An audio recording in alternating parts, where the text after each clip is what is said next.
You meet her. She's into you. Big time. She says you're different. She stares at you like you're the center of the universe. It's intense, passionate. You're thinking, finally, a woman who sees me. But give it time, and suddenly, everything flips. Now she's distant, confused, frustrated. You did what you always do, maybe even more. But it's not landing. She's withdrawing, criticizing, saying you've changed. You're blindsided. What the hell happened? Well, Jung was right about women. What happened is this. You were never just dating her. You were standing in for something else. The first man she ever loved but couldn't fully have. Her father. Let's break this down. There's an old psychoanalytic phenomenon called the Electra Complex. Carl Jung developed this idea to offer a lens, a deeply symbolic and at times uncomfortable lens, into the emotional blueprints that some women carry into adulthood. Here's how it works. Between the ages of 3 and 6 years old, a girl begins to navigate the strange and formative dynamics of identity, gender, and desire. Her first model of what a man is, what love from a man looks like, is her father. His affection becomes a mirror of her worth. If he's emotionally present, consistent, and secure, she sees him not just as a protector, but as an object of desire, a symbol of strength, admiration, and attention. She forms a strong emotional attachment to her father, and she learns, I can trust men. I'm safe being loved. As an adult, she will be able to appreciate men, receive their love, and offer herself in return. But if her father is emotionally unavailable, cold, distant, or just not there, something else happens. She still needs love. So her mind fills in the blanks. She idolizes him. She creates a version of him that loves her completely. In her fantasy, she is finally seen, finally chosen, finally protected. At the same time, she begins to view her mother as a rival, someone who already possesses the father. This rivalry isn't necessarily visible or verbalized. It can be quiet, internal, a longing filtered through bedtime stories, shared meals, and birthday hugs. The father in this configuration becomes the inaccessible prince. And the mother? She is the silent gatekeeper.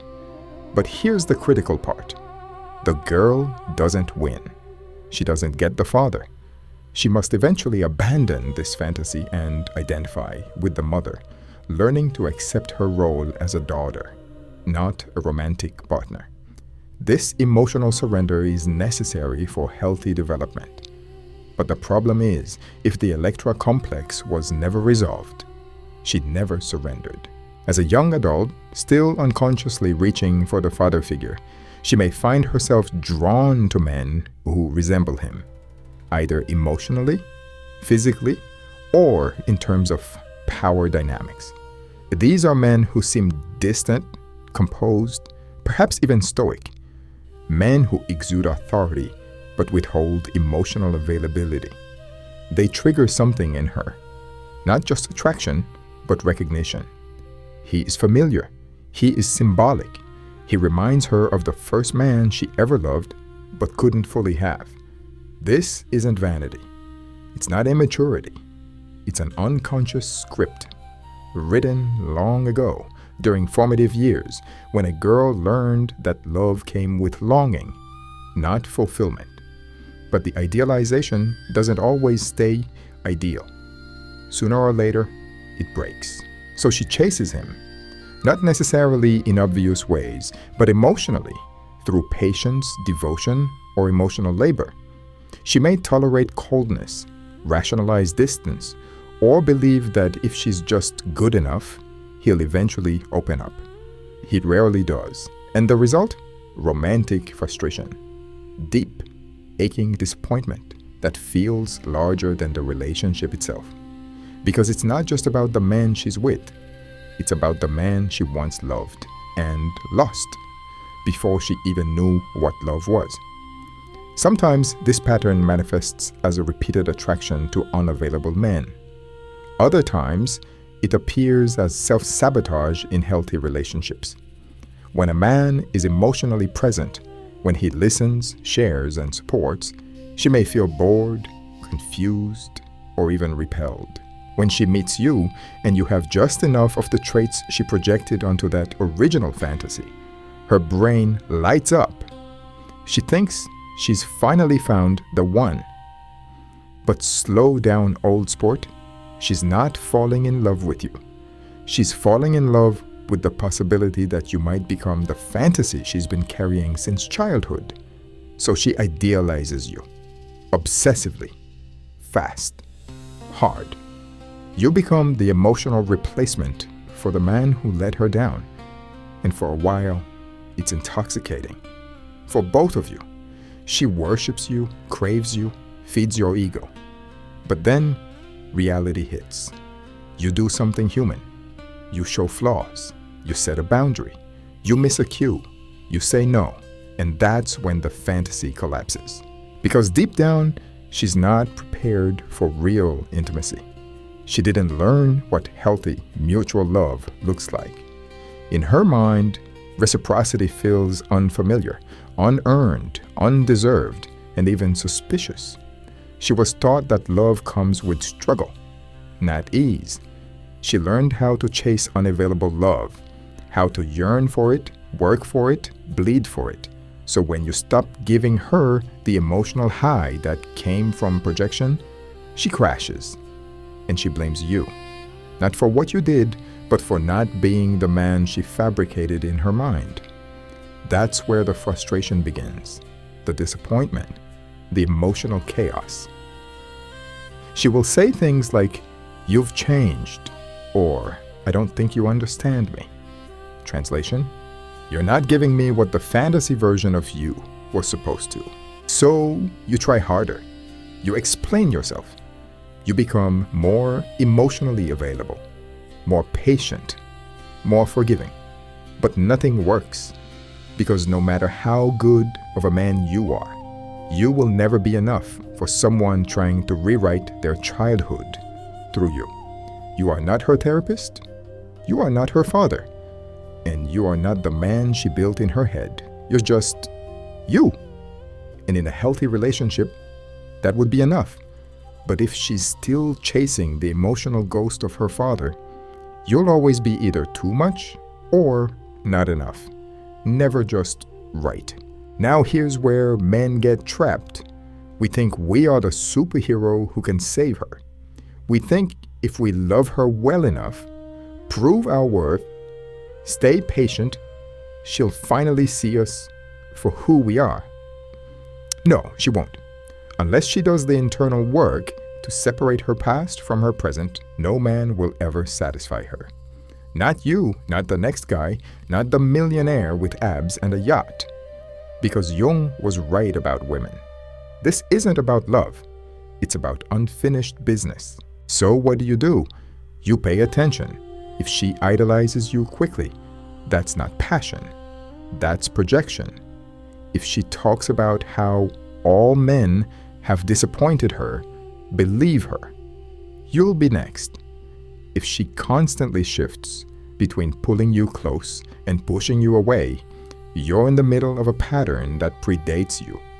And if you start feeling like you have to earn her love, no matter how well you treat her, it's time to step back.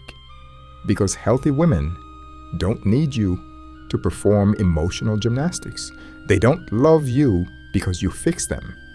They love you because you show up, stand your ground, and share your life. That's what real intimacy is. So if you're stuck with someone who loves the idea of you but can't handle the reality of you, you need to walk away. Let her do the healing she needs to do. And you focus on being a man who can spot projection from a mile away and refuse to play the part. Because Jung was right. You deserve a woman who sees you, not the man her father never was. She said she wanted a strong man, a partner, a teammate, But what she actually wanted was a fantasy, a man who is confident, but never intimidating, emotionally expressive, but never emotional, dominant, but always deferential, rich, but always available, physically strong, but never angry, protective, but never possessive, flirtatious, but loyal to the grave. Sounds familiar? What you're dealing with isn't high standards. You're dealing with unrealistic expectations. And if you don't see it for what it is, you'll end up questioning your worth over a script you were never meant to play. Here's the cold truth most men are never told. Some women grow up with emotional wounds that turn into romantic delusions, and you, without knowing it, get cast in the role of their fixer, healer, father figure, and emotional punching bag. So the second you show interest, you're being evaluated. And in this test, the rules are constantly changing. One day, she wants emotional depth. The next day, you're too sensitive. One day, she praises your drive. The next day, you work too much. You're not her man. You're her latest project. A walking blueprint she's trying to upgrade into someone who can finally make her feel whole. And when you inevitably fall short, it's not just about you forgetting a date or messing up your tone. You've triggered something deeper. Her disappointment in men, her distrust in love, the emotional hunger that's been with her since childhood. And she'll make you feel like you're the problem. You are not. You're just the poor guy trying to love someone who doesn't know how to stop reaching into the past. So what happens if you stay? You will slowly lose yourself. You will become hyper-aware of everything you say, everything you do. You will walk on eggshells. You will apologize for things that weren't wrong. You'll try to be better, even though you're already showing up with integrity. And worse, you'll start to think you're not enough. That's the trap. When you try to meet a woman's unrealistic expectations, you begin to shrink. You trade authenticity for approval. You suppress your instincts to avoid conflict. You disconnect from your masculinity, your assertiveness, your direction. And for what? So someone else can feel temporarily safe in a story they're still rewriting in their head. No, that is not your job. You are not here to heal her childhood. You are not a replacement for her father. You are not a therapist in a boyfriend's body. You are a man, and that is enough for the right woman. So what do you do when you see these patterns? 1, you stop blaming yourself. Her emotional expectations were formed long before you showed up. 2, you stop overperforming. You're not in a competition. If love feels like a full-time job with no days off, it's not love. It's emotional labor. 3, you set boundaries. Not walls, boundaries. You communicate what you're willing to give and what crosses the line. 4, you watch what she does, not what she says. Does she accept you as you are? Or is she constantly guiding you into being someone else? Real love doesn't need renovations. 5, you leave if you need to. If her expectations are built on pain that she won't take responsibility for, that's not your burden to carry. A healthy woman, one who has done the inner work, doesn't expect you to be a flawless hybrid of James Bond, a therapist, a motivational speaker, and a spiritual guide. She wants a man who is solid, who communicates, who respects her, who shows up. That's it. She doesn't punish you for being human. She doesn't make you feel like you're always one misstep away from being emotionally benched. She builds with you, not against you. So the next time you find yourself confused by a woman's constant frustration, ask yourself this: am I dating the woman in front of me, or the ghost of the man she never got to love? Because if you are being used to patch up the past, you will never be enough. And that is not your fault. That is just the wrong woman. Jung warned us about this. Some women walk into relationships already wounded, not by you, but by the emotional landscape of their childhood. When a girl grows up, her first model of a man is her father. If he was present, loving, consistent, she starts with a stable foundation. But if he was cold, distant, critical, or emotionally absent, she doesn't just miss his affection. She starts chasing it. And here is where it gets messy. That chase doesn't stop when she becomes an adult. She may not realize it, but you are not just her boyfriend or her husband. You have become the stand-in for her unresolved story. She is not looking for a partner. She is looking for redemption. She wants you to succeed where her father failed, to finally give her the love, presence, and validation she never got. But there's a problem. You can't win, because no matter how much you give, she is measuring it against a ghost, a man who has either been idealized or demonized in her memory. You are fighting an invisible standard, and every move you make gets filtered through that emotional lens. The rules keep changing, the goalpost keeps moving, and eventually you start questioning yourself. Let me stop you right there. It is not you. If you are showing up in good faith, being honest, consistent, and emotionally present within reason, and it still isn't enough, it's because she's asking you to heal a wound you didn't cause. She might not even know she's doing it, but unresolved childhood pain has a way of leaking into adult expectations. And if no one has ever told her that, she will just keep rewriting the same story with a different cast, expecting you to magically fill in the gaps that her father left behind. Now here is the hard truth. If you stay in that dynamic, you will never feel like a man. You will feel like an employee in a relationship that only gives performance reviews. Your worth will be measured by how well you play a role she doesn't even fully understand herself.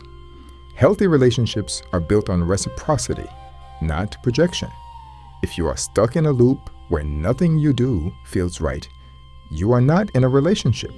You are in a reenactment, and it will drain you, because you can't win a role that was never yours to play in the first place. Let's be clear. Not every woman is like this. Plenty have done the emotional work. They know their triggers, own their past, and come into relationships ready to build something real. When you meet one of those women, you will feel it. There will be mutual respect. She will hold space for your flaws like you hold space for hers. She won't ask you to be perfect, just present. And in return, she will offer the same. That's what a real relationship looks like. But if you are with someone who is constantly disappointed in you, who sees you more as a fixer-upper, then you have a decision to make. You can either keep breaking yourself trying to feed her fantasy, or walk away and build a real life with someone who sees the man in front of her, not the one she wished had raised her. If you think that you can be the superhero who is going to rescue her, I'm telling you right now, run. If you actually had what it takes to help her, a romantic relationship with her would have been completely inappropriate. The truth is that the deeper you go to try to rescue her, the more you lose yourself in that hole. The choice is yours, young man. Just remember this. You are not responsible for healing her past. You are only responsible for showing up with integrity in the present. If she can't meet you there, let her go. And don't look back, because love is not a test, and you are not her father's replacement. This channel focuses on decoding masculinity to help you navigate what it means to be a man today. Together, we are creating a community of men who see reality for what it is, not what they are being sold. Please subscribe, like, and turn on the notifications so that the message can reach more men. Also, you can support our work via the link in the description below.